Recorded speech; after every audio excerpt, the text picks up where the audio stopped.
మన అందరి కోరిక ముక్తి పొందాలనే కదా.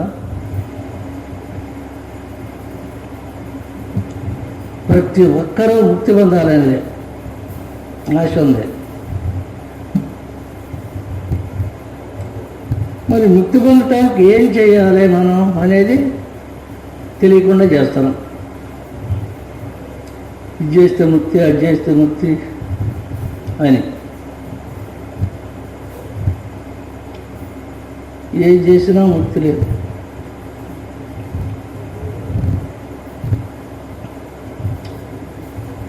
చేస్తూ ఉంటే ఇవాళ చేసిన పని అయిపోయింది,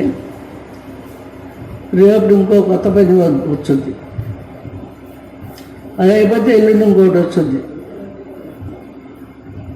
ఇట్లా రోజులు గడిపోవటమే.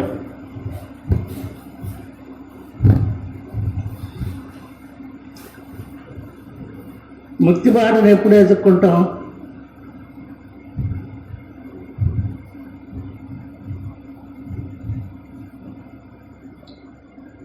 సంసారాన్ని విరక్తి కలిగి పూర్ణ వైరాగ్యం కలిగి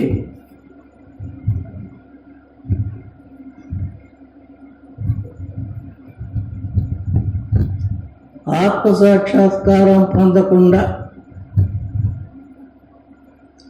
చావడం ఎందుకు?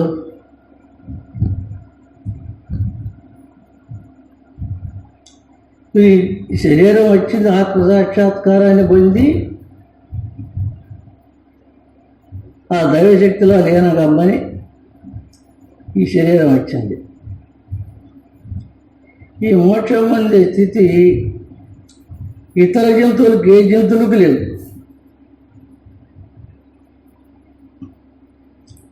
పశుపక్షాలకు లేవు, మృగ జంతువులకు లేవు, పశువులకి లేదు,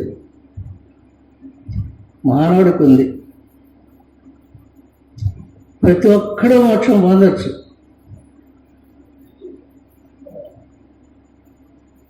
మరి ఎట్లా అంటే దీనికి వైరాగ్యమే ముఖ్య కారణం. అన్నిటి మీద వైరాగ్యం, శరీరం మీద విరక్తి కలిగి ఒక గురువును కొట్టుకొని ఉపదేశం చేయించుకొని ఆయన చెప్పిన రీతిలో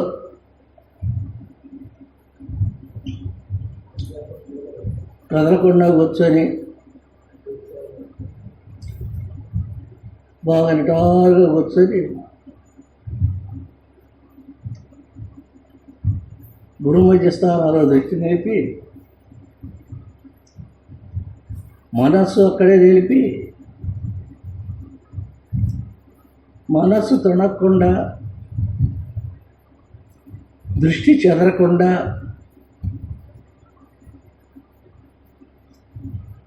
నిలపాలి.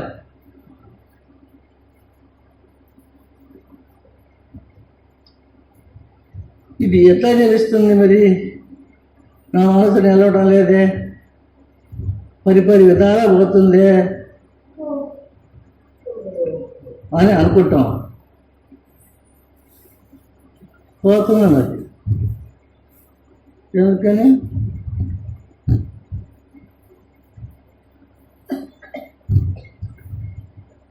మనం చచ్చేదాని కంటే ఈ రామాయణాలు సంసారం పెద్ద చేసుకోవడం, ఐశ్వర్య భోగ్యాలు పొందటం, అదే ఎక్కువ ఆనందం అవుతుంది. అలాంటప్పుడు ఎన్ని జన్మలు ఎత్తినా మోక్షం మొదలేదు. ఎన్ని జన్మలు ఎత్తని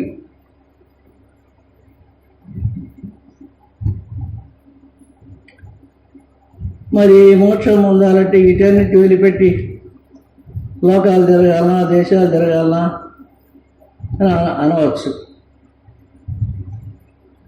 వీటన్నిటి మీద వైరాగ్యం కలిగి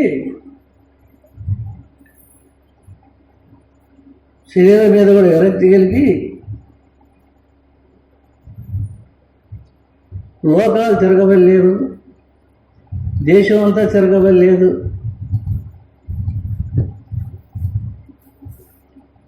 కదలకుండా ఒక చోట కూర్చుంటే చాలు.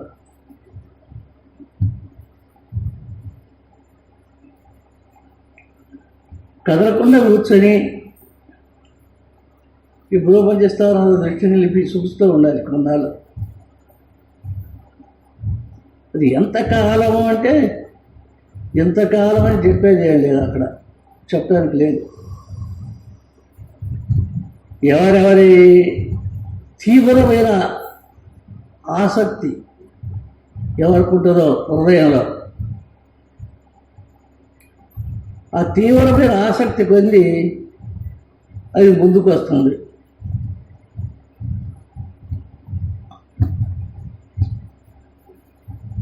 దాన్ని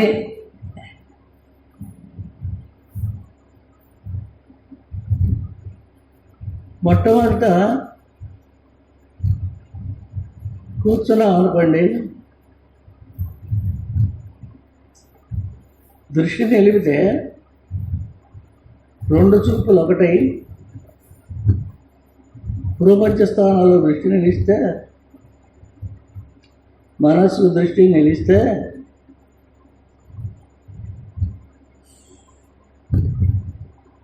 ఈ భూమధ్య స్థానం నుండి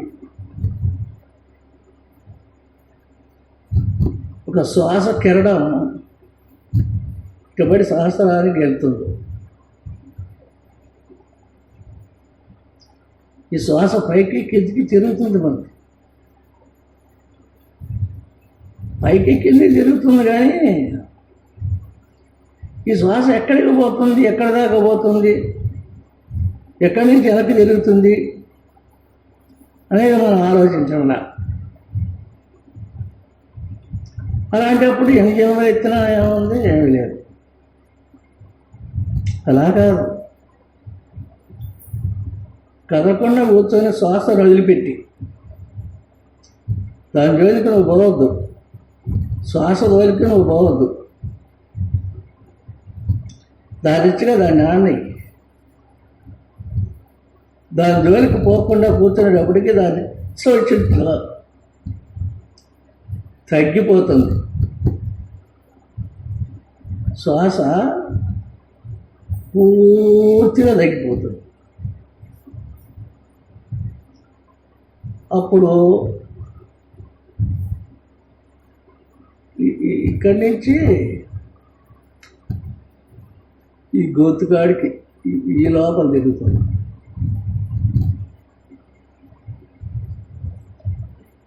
తిరిగేటప్పుడు అప్పుడు లోపల ఉన్నటువంటి ఆత్మశక్తి, ఆ జ్యోతి స్వరూపం బయటకు వస్తుంది.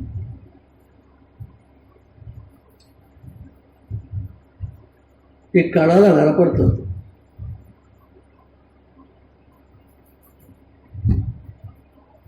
దాన్ని చూస్తూ క్రమేపీ ఓంకారాన్ని వింటూ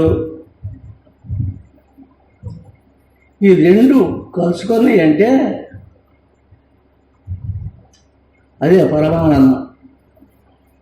బ్రహ్మానందం అదే, ఆనందం అదే, పరమానందం అదే. ఈ ఓంకారము ప్రకాశము, ప్రకాశాన్ని చూస్తూ ఓంకారం వింటూ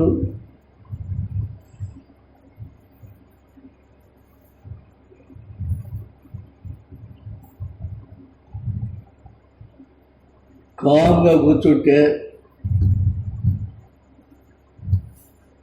ఈ టెంటి వల్ల హృదయంలో ఇక్కడ ఆనందం ఉప్పతిల్లుతుంది. ఆనందో బ్రహ్మ అన్నట్టుగా ఆనందం ఉప్పతిల్లుతుంది ఇక్కడ. అది శరీర నకశిక పర్యంతరం పోరాడుతుంది. శరీర నకశిక పర్యంతరం నిండేటప్పటికి ఇది ఈ శ్వాస ఓంకారం.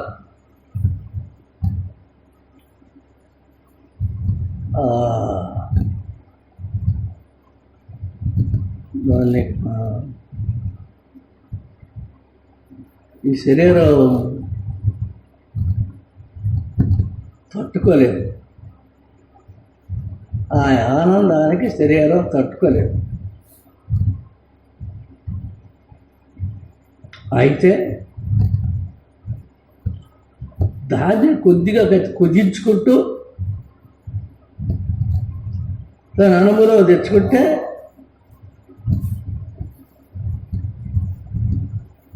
కొన్నాళ్ళకు శ్వాస పూర్తిగా అయిపోతుంది. శ్వాస నాలో ఆడుతుందా ఆడలేదా అనేది తెలియదు. శ్వాస తెలియాలంటే ముక్కుల కాడ తెలియాలి, బయటకు వస్తుందా రాలేదా. చాలా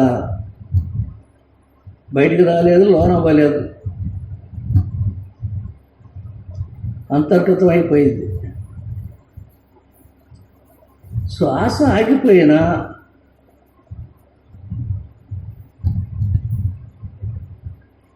శరీర స్మృతి తెలుస్తుంది.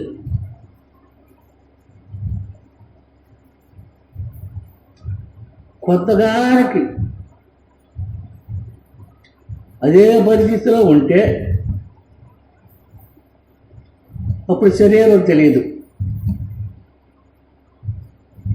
కంటికి కనపడదు. ఆ జ్యోతి స్వరూపం ఓంకారం రెండే.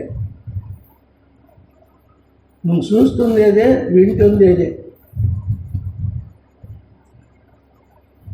నువ్వు జ్యోతి స్వరూపమే, నువ్వు ఓంకార స్వరూపమైనవా. అది ఇప్పుడు నాకు కనపడుతుంది అంటే అది కొంతవరకే. నాకు ఓంకారం కనపడుతుంది, నాకు ప్రకాశం కనపడుతుంది, ఆత్మజ్యోతి కనపడుతుంది అని చెప్పుకుంటాం. చెప్పుకోవచ్చు, తప్పలేదు. అది కనపడుతుంది, ఇది వినపడుతుంది అన్నంత కాలం మోక్షం లేదు. అది ఎట్లా?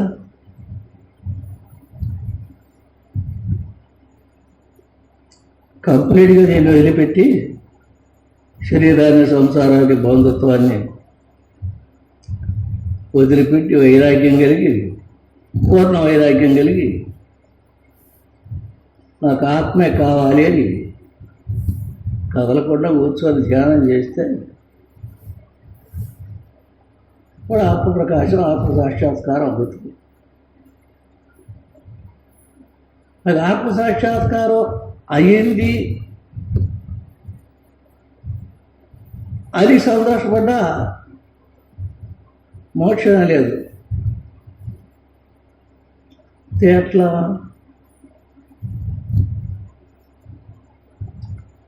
ఆత్మ సాక్షాత్కారం అయ్యి ఆత్మ ప్రకాశం శరీరం అంతా నిండుకొని ఎటు చూసినంత లెక్క అంతా ప్రకాశమయమై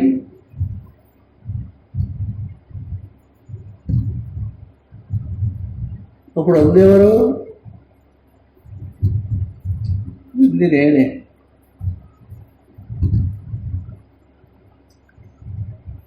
ఆ రెడ్డి అనుభవం రెండు.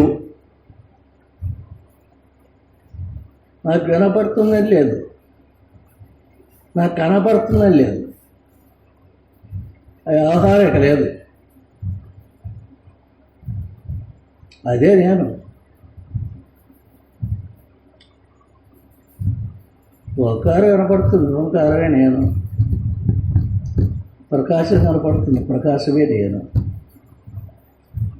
నేను ప్రకాశం, నేను ఆత్మజ్యోతి, నేను ఓంకారం. ఈ నేను అనేది వదిలిపోవాలా. నేను ఆత్మజ్యోతిని, నేను ఓంకారం అంటున్నాను, అటువంటిని వదిలిపెట్టాలి.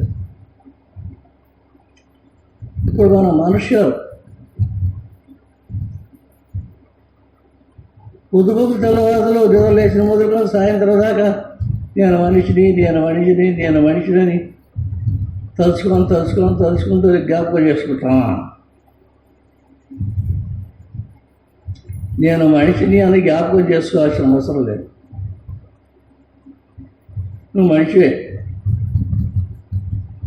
కానీ నేను మనిషిని అని అనుకోవాల్సిన అవసరం ఏమొచ్చింది? ఇప్పుడు అక్కడ మనిషి కాకుండా ఉంటే అప్పుడు నేను మనిషిని అని అనుకోవాలి. నువ్వు మనిషి అయ్యే ఉండవు.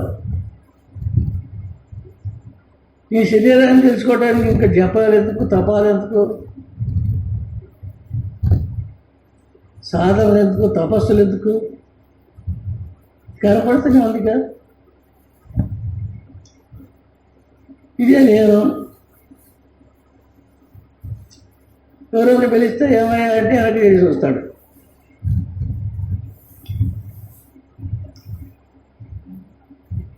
అలాగా ఆ రెంటిని మర్చిపోయి శ్వాసరేలు కాదు, ఓంకారరేలు కాదు అని వాటి రెంటిని మర్చిపోవాలి. మర్చిపోయి ఓంకారం నువ్వే, ప్రకాశం నువ్వే. ఇక నేను అనుకునేది ఏమన్నాడా? నేను ప్రకాశం అనుకోనే అవసరం లేదు ఇక్కడ. నేను ఓంకారం వింటున్నాను అనే అవసరం లేదు ఇక్కడ. వింటున్నా నువ్వే, దాన్ని చూస్తున్నా నువ్వే, రెంటికి ఆధారం నువ్వే. ఇది నేనే అది నీకు స్థిరమైనాడు.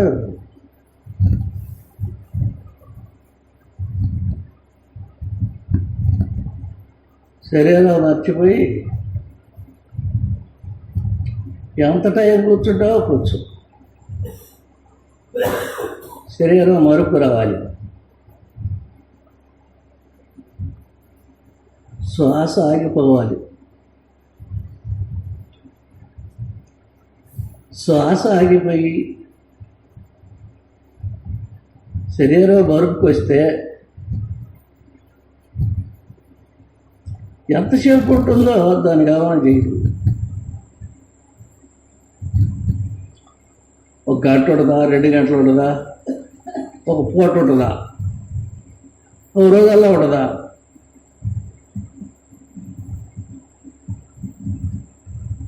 ఎవరు ముక్తిని పొందిన మహాత్ముడికి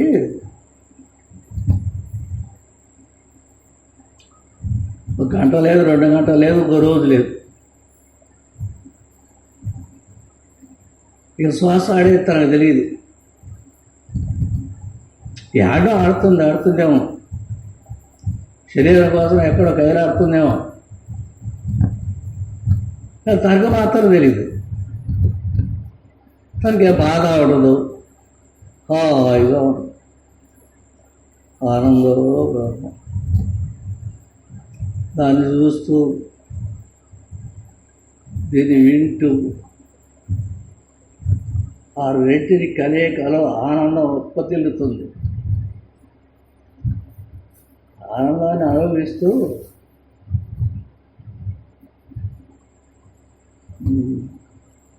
కట్టు కదలకుండా ఉంటాడు. అదే తపస్సు చేసుకునే మహాత్ముల్ని ఎవరన్నా కదిలిచ్చారనుకో పోయి, ఆయనకి కడుపున బట్ట పుడుతుంది. మా ఆనందాన్ని గాయేసడి వీడొచ్చి అది అప్పుడు కోపం వచ్చేదని శాపం పెట్టాడు, అయిపోతుంది. అలాంటి వాళ్ళు మన మునీశ్వరులు. అలానే రెంటిని చూస్తూ సరిగా మర్చిపోయి జ్యోతే నేను ఓంకారమే నేను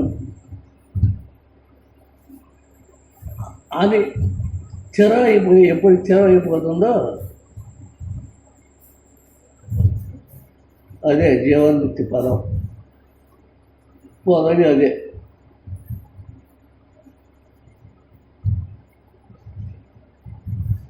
బతుకున్నప్పుడు శ్వాస లేదుగా,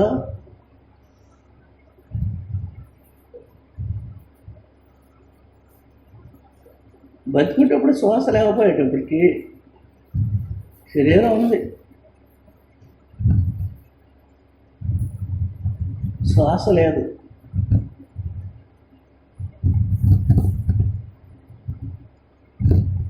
ఎంతకాలం ఉంటుందో అంతకాలం ఉంటుంది. అంతకాలం ఉండే తర్వాత దాని టైం వచ్చినప్పుడు కదలకుండా ఈ ఘాట్లో నుంచి ఆ ఘాట్లో దొరుకుతుంది. అంటే ఈ రూమ్లో నుంచి ఆ రూమ్లోకి మారిపోయింది. ఈ రూమ్లో నుంచి ఆ రూమ్లోకి పోయేటప్పుడు ఈ శరీరం ఇక్కడే ఉండిపోతుంది. ఇది మృత శరీరం అవుతుంది. నువ్వు సాక్షాత్తుగా ఆ రూమ్లో విడిపోతావు. ఎలా విడిపోతావు? జ్యోతి స్వరూపుడు అయి విడిపోతావు అని తెలుస్తూనే ఉంటాయి. కంప్లీట్ లోకాలన్నీ తెలుస్తుంది.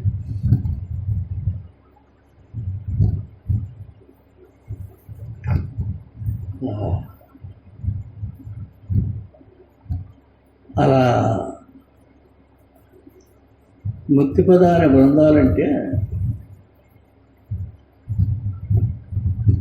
ఈ విధంగా ధ్యానం చేసి తపస్సు చేసి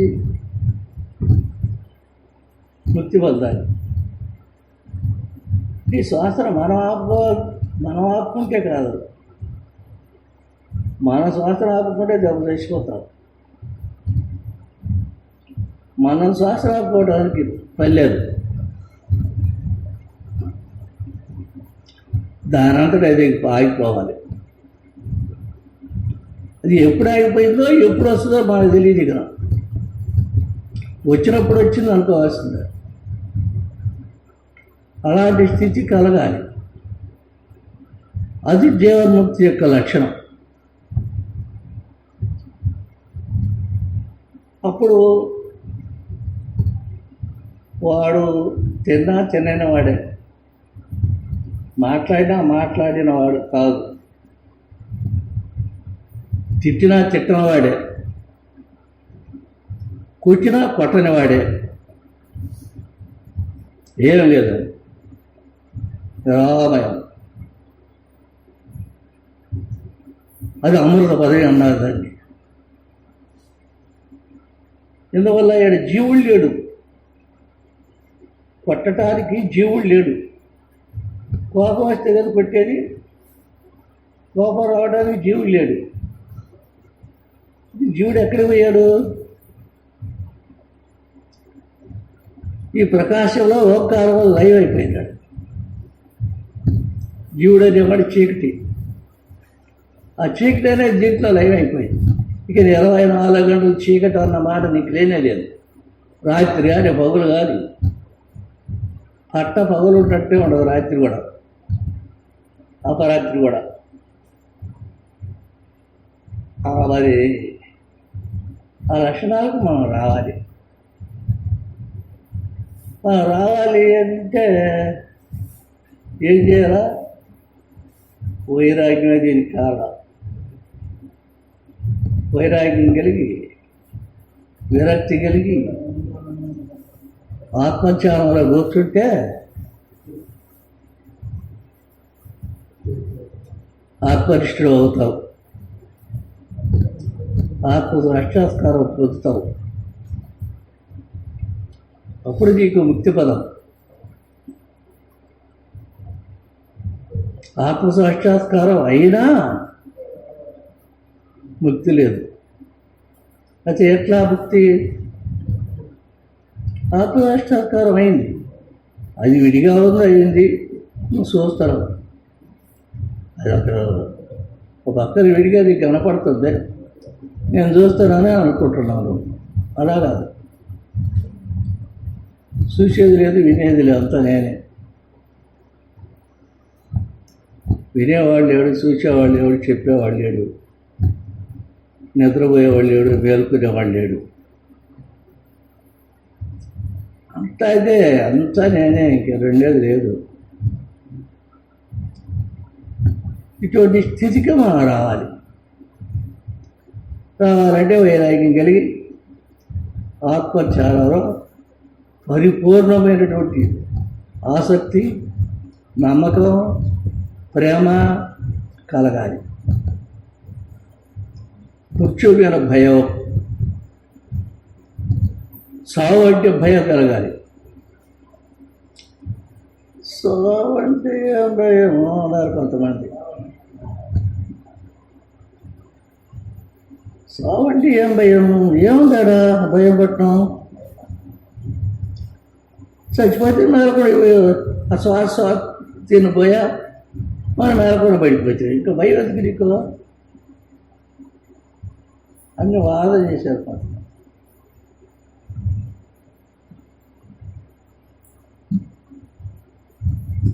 సరేలే, అది నీకు భయం లేదు కాదు అలా చెప్తారు. భయపడేవాడికి ఇంత మించిన భయం ఇంకొకటి లేదు. అందుకనే మోక్ష ప్రీతి, మరణ భీతి, ఈ రెండు కలిగిన వాడు మోక్షాన్ని తొందరగా ఉంటాడు. మోక్షం మీద ఆశ, మరణం అంటే భయం, ఎప్పుడెప్పుడు వచ్చుదో సావు, అది ఆ భయం. ఈ ఆత్మసాక్షాత్కారం పొంది ఓంకారం ఆత్మని రెండింటిని అనుభవంలో తెచ్చుకొని నేను అదే అని అనుకుంటూ అదే స్థిరమైపోయినప్పుడు అప్పుడు నీకు మృత్యువు లేదు. మృత్యువుని జయించేది అదే, జయించడం అప్పుడే.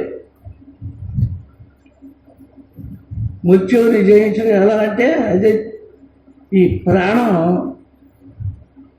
దాంట్లో లైవ్ అయిపోతుంది కారణం రాకుండా, అదే మరణం. బతుకుని సచ్చిన వాడే జీవన్ముక్తుడు, సత్య బతుకున్నవాడే జీవన్ముక్తుడు. అప్పటికంత మరణ భయం అనేది ఇక ఏమీ లేదు. మరణ భీతి, భయం ఏమి లేదు. దీంట్లో వెళ్ళిపోయింది కింద, మరణ భీతి దీంట్లోనే పోయింది.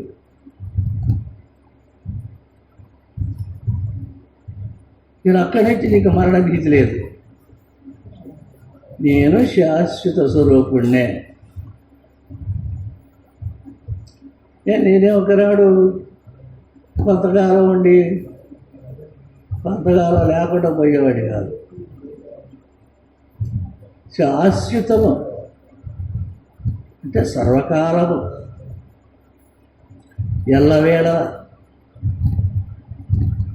సూర్యలోపల సందు లేకుండా జగత్తులన్నీ, ఈ లోకాలన్నిటినీ మింగి లోకాల పై ఎత్తుకు పోయి ఈ లోకాలన్నీ బొమ్మలాటలు ఆడుతుంటే చూస్తూ ఉంటాడు. ఇక బొమ్మలాట, ఆ భక్తుడికి ఈ బొమ్మలాట, మనంతా బొమ్మలాట. ఈ బొమ్మలాటని ఏదో కాలం కొంచెం కాలం జరగని కాలయాపన కోసం అలా చూస్తూ ఉంటారు. మనకు ఇది బ్రహ్మాండం. డబ్బు భరించేస్తే బ్రహ్మాండం, బంగారం భరించే బ్రహ్మాండం, ఆనందం. నిద్ర కట్టుకుంటే ఆనందం, పొలం కొంటే ఆనందం. ఈ ఆనందాలతో చచ్చిపోతాము. అదే నిజమైన రంగనాథం అనుకుంటున్నాం. ఇది నిజమైంది కాదు. సత్యదాడి ఏది లేదు. పర్వాలేదు, ఇల్లు లేదు, డబ్బు లేదు, బంగారం లేదు, భార్య లేడు, భర్త లేదు, బిడ్డలు లేదు, ఎవరు లేదు, అంతా సోయితం అయిపోయి. అప్పుడు అది ఏదైనా నేను బతికించినా? డబ్బు బతికించిందా? బంగారం బతికిస్తుందా? పొలం బతికిస్తుందా? బిడ్డని మేడలపై బతికిస్తాయా? ఏ బతికిస్తలేవు. అందువల్ల ఏంటంటేమో ఇవన్నీ నన్ను బతికిచ్చే కాదు, సంపత్తినాయి అని అన్నిటి మీద విరక్తి కలిగి, వైరాగ్యం కలిగి, మరి పనులు చేసుకుంటూనే వైరాగ్యం కలిగి, విరక్తి కలిగి సంసారం వదిలిపెడితే ఎవరు ఒప్పుకోరు. సంసారం తీరి సంసారం జరుగుతుండాల్సిందే. ఆ ఇంట్లో సంసార పనులు చేసుకోవాల్సిందే. వాటి చేసుకుంటూ దీంట్లోనే ఉండాలి. అప్పుడు అంత మయమైపోతుంది. ఆ తీరులో సంసార కర్మలు చేసుకుంటుంటే ఎంత ఆనందం. మనం చేసే పని అవతల వాళ్ళకి ఇది ఉపయోగపడుతుంది, వాళ్ళు సంతోషపడతారు. అది ఆనందం ఉత్పత్తిల్లుతుంది ఆడ. అందువల్ల అది నిష్కామం. నిష్కామ కర్మలు చేసుకుంటూ, అంటే నిష్కామ కర్మ అంటే ఆశ లేదు కర్మ. నేను ఆశ లేదు, చెయ్యాలి కాబట్టి చేస్తున్నాం. అదే చెయ్యాలి కాబట్టి చేసుకుంటున్నాం. ఇప్పుడు పౌనం చేసుకున్నాము. ఎవరి సొంతం ఇది? నా సొంతమా, నీ సొంతమా, ఇంకొక సొంతం అయింది.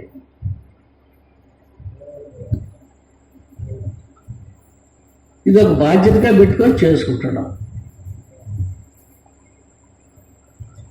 అట్లనే చేసే కర్మలను ఆశ వదిలిపెట్టి కర్మ చేసుకుంటూ పోతుండేది. ఆ కర్మ అయిపోయినప్పుడు మేలకుండా శిలా విగ్రహాలు కూర్చుండేది. ఈ తిరిగి రావాలి. ఈ తిరిగిని పట్టుకోవాలి. బాగా శ్రద్ధ కలిగి, వైరాగ్యం కలిగి, ఆసక్తి కలిగి, ప్రేమ కలిగి, ఇన్ని విధాలు దాన్ని పట్టుకోవాలంటే ఇవన్నీ వచ్చి వీటన్నిటినీ చేర్చుకునేటప్పటికి కదలకుండా కూర్చుంటావు. శరీరం అనంతరైతే కదలకుండా కూర్చుంది. ఇక అక్కడి నుంచి శరీర తాళం, ఆనందం,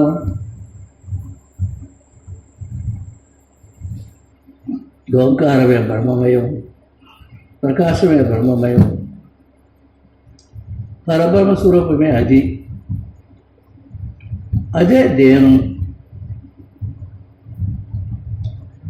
అదే నేను అన్నది స్థిరమైపోవాలి కదా.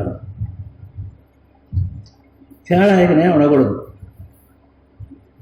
సూర్యుడు ఇంకొక సొంత కూడా తేడా ఉండకూడదు. శరీరం నాది అనుకున్నాం. శరీరం ఎక్కడన్నా ఏదైనా స్వరూపం వచ్చిందా? లేదు. మనం దీన్ని ఏమైనా 24 గంటలు జప చేస్తున్నామా?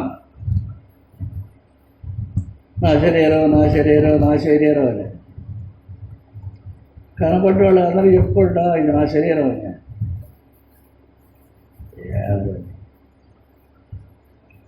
ఇది నాది స్టాండ్ అయిపోయింది, స్థిరమైపోయింది నాది అనేది. దీని గురించి ఆలోచన లేదు. కదా ఉందా లేదా ఎక్కడికది వెళ్ళిద్దా, ఏడన్నా దూకిందా, ఈ వ్యవహారాలకు అవసరం లేదు కదా. నాది ఏదైనా నేను పోయి ఎందుకు దూకుతాను, ఏడదోపది నాకెందుకు, నేను బాగానే ఉంటాను.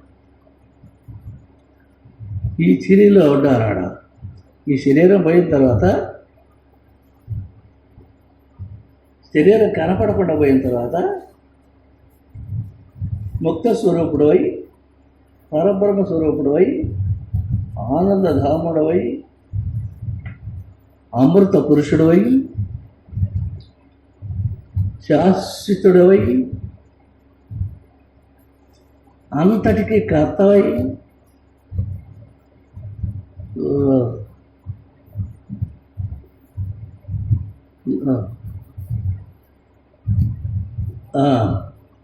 లోకాలన్నిటికీ కర్తవై, సర్వప్రాణులకు కర్తవై, దేవతలకి దేవుడువై నిలబడి ఉంటావు. నువ్వు ఎవరి దగ్గరికి పోవలేదు కదా, సర్వదేవతలు నీ దగ్గరికి వస్తారు. ఎవరు చెప్పే పైన వాళ్ళ చెప్పి పంపిస్తుంటారు. ఇటువంటి స్థితికి రావాలి మనం. అప్పుడు ముక్తి. ఇవి జన్మలేవు. ఎట్లా వస్తావు? పదే పదే పదే పదే ఎట్లా అనుకోకుండా ఈ సంసారంలో పుట్టడమే ఒక నష్టం, పెళ్లి చేసుకోవడం రెండో నష్టం. ఇదంతా నా కావాలి, సంపాదించుకోవాలి, నేను కూడబెట్టుకోవాలంటే మూడో నష్టం. ఈ అన్నింటినీ ఆడి ఆఖరికి నాలుగో నష్టం శరీరం చచ్చిపోతుంది. ఇది మనం పుట్టిన బతుకిది. అలా కాకుండా నేను మోక్షాన్ని పొందాలి, నాకు సావట్టే భయం, సాగకూడదు, శాశ్వతంగా బతికుండాలి అన్నటువంటి ఉద్దేశం కడుపు నిండా పెట్టుకొని దాన్ని ఆసక్తితో, ప్రేమతో, శ్రద్ధతో, భక్తితో సాధన చెయ్యి. మనిషి సాధన చెయ్యి. అప్పుడు నీవు భక్తి పొందుతావు. నేనెప్పుడు నేను బాగుపడేది ఎప్పుడు అని అంటుంటారు కొంతమంది. ఎప్పుడు బాగుపడేది ఏంటంటే ఎప్పుడు బాగుపడతానంటే ఇప్పుడు బాగోళ్ళా, ఇప్పుడు బాగాలేదు, నేను బాగుపడాల, నేను ఆత్మను చూడాలి అని అంటుంటా. నేను వెనక ఈ నేనును కూడబెట్టినటువంటి వ్యవహారం, అజ్ఞానం బోయడుతుంది. ఈ నేను అనే దానికి బలం. ఈ నేను అనేది నువ్వు మర్చిపో. పలాది నేను, ఆ పని చేసేవాడు నేను, ఈ పని చేయాలా, ఆ పని చేయాలా, ఇదే నా వల్ల ఇది పని, ఇది నేను తప్పకుండా చేయాలా, ఇది నా కర్తవ్యం, నా బాధ్యత, ఇలా తీర్థం చెప్పేది మా కాలవత.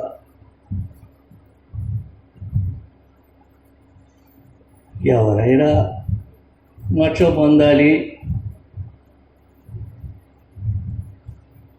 తప్పకుండా మోక్షం పొందాలి.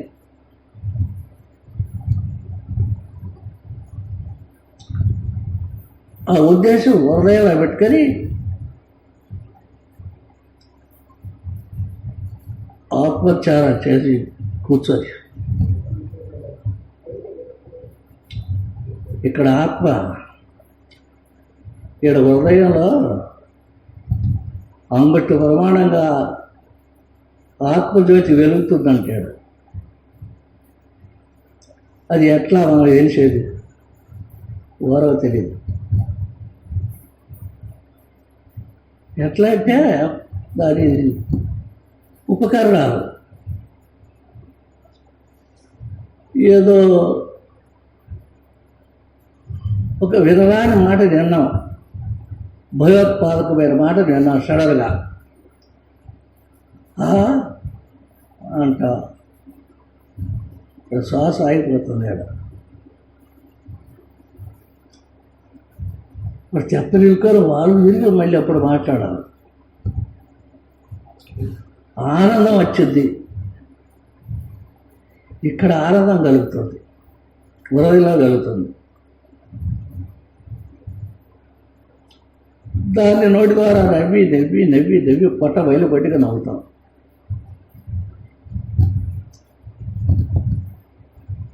అది ఆత్మానందం అటువంటిది కాదు. ఆత్మానందం ఈ లోకానందాలుగా అలాగా ఉండే పని అయితే జీవుడు బతకడు, మనం బతుకు చచ్చిపోతాం. ఆత్మానందం అలా కాదు, శాశ్వత స్వరూపం అది. అంతా అదే, లోకం అంతా అదే, పరబ్రహ్మ స్వరూపమే లోకం. పరబ్రహ్మే ఈ లోకాలు సృష్టించింది. ఒక చిన్న సంకల్పం కలిగిందంటే ఆ పరబ్రహ్మానికి, ఆ చిన్న సంకల్పమే లోకాలని పుట్టేసింది. ఇది ఏదైనా పెద్ద సాగుగా ఉన్నాయి, అది పక్క తప్పితే మెలకడు కూర్చున్నాడు. అయితే ఇది ఎట్లా? ఇది మాయాదేవత, ఆ మాయాదేవత దీన్ని ఆడిస్తుంది. ఈ పరిస్థితి మోక్ష పొందాలనుకున్న వాళ్ళు ఎవరైనా సరే అన్నిటి మీద ఆశ వదిలిపెట్టి, శరీరం మీద ఆశ వదిలిపెట్టి, సంసారమైన ఆశ వదిలిపెట్టి, భోగ వాద్యాల మీద ఆశను వదిలిపెట్టి, భార్య మీద, భర్త మీద, బిడ్డల మీద ఆశ వదిలిపెట్టి, వైరాగ్యం కలిగి, విరక్తి జరిగి ఆత్మసాధన చేస్తావో నీకు ఒక్క క్షణంలోనే ఆత్మజ్యోతి తెలుస్తుంది.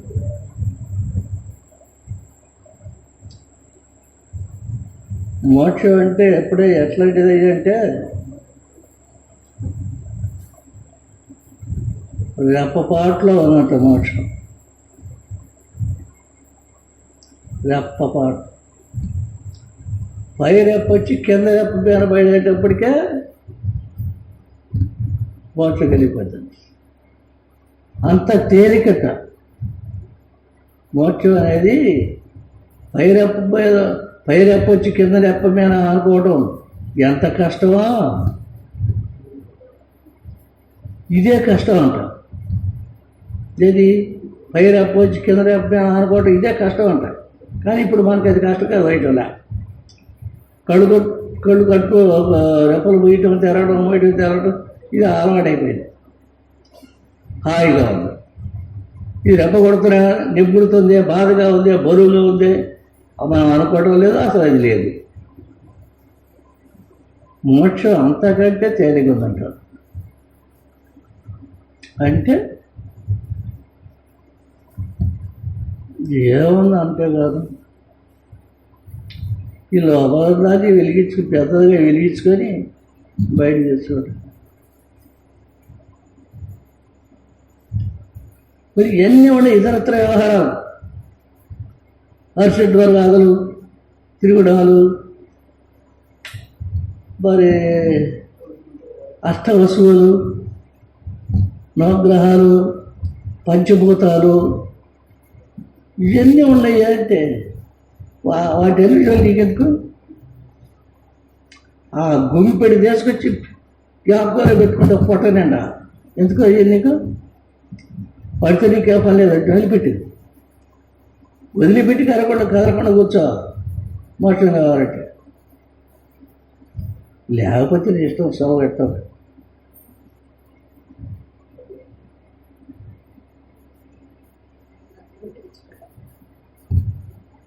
గురువు ఇట్నే గురువుని శిష్యుని అడుగుతానే ఉన్నాడు. అది చెప్పని చెప్పని వాడు అడగను, ఈయన చెప్పని వాడు అడగను, అడిగి అడిగి అడిగి వాడికి నోరు పోయింది. చెప్పి చెప్పి చెప్పి ఏది నోరు పోయింది. ఆఖరికి సర్వం చెప్పి ఇసుగు పుట్టి ఆఖరికి ఒరే నాయన ఇదంతా యుద్ధకైనా నా ప్రాణం చేస్తారు, ఓ బండోటి మేడలో కట్టుకున్న బయలు దూకరాదా అంట. ఉన్నాళ్ళ నుంచి నా ప్రాణం చేస్తుంటావు, నీకు ఎక్కినెవడు చెప్పలేడు, బ్రహ్మదేవుడు కూడా చెప్పలేడు. బండ మేడ కట్టుకో బయలు పేదైపోతుంది అని చెప్పాడు ఇసుగుట్టి. అట్లనే నాకెట్లా నేనెప్పుడు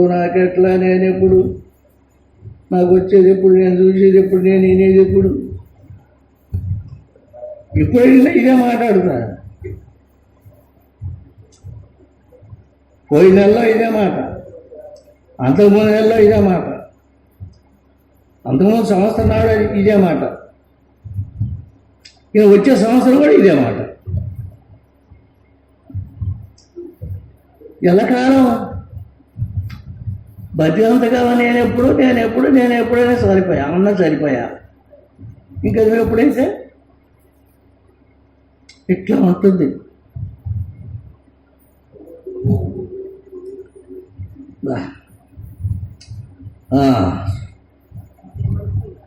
హరి ఓం.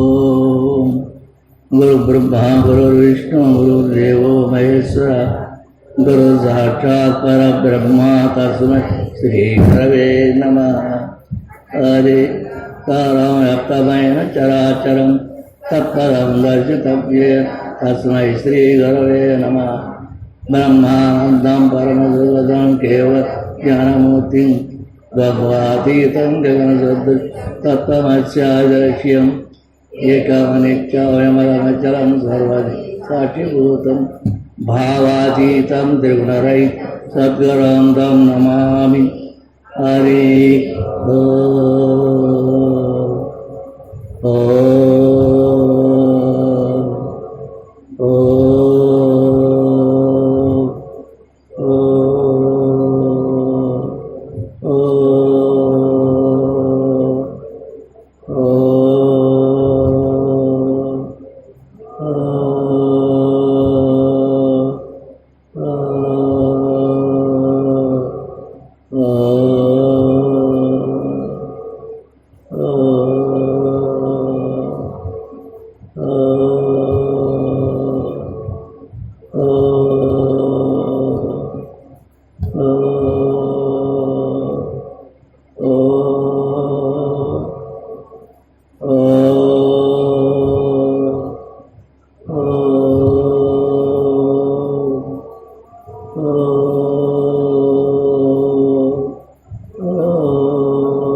మంచిగా తాగుతాను కాస్త.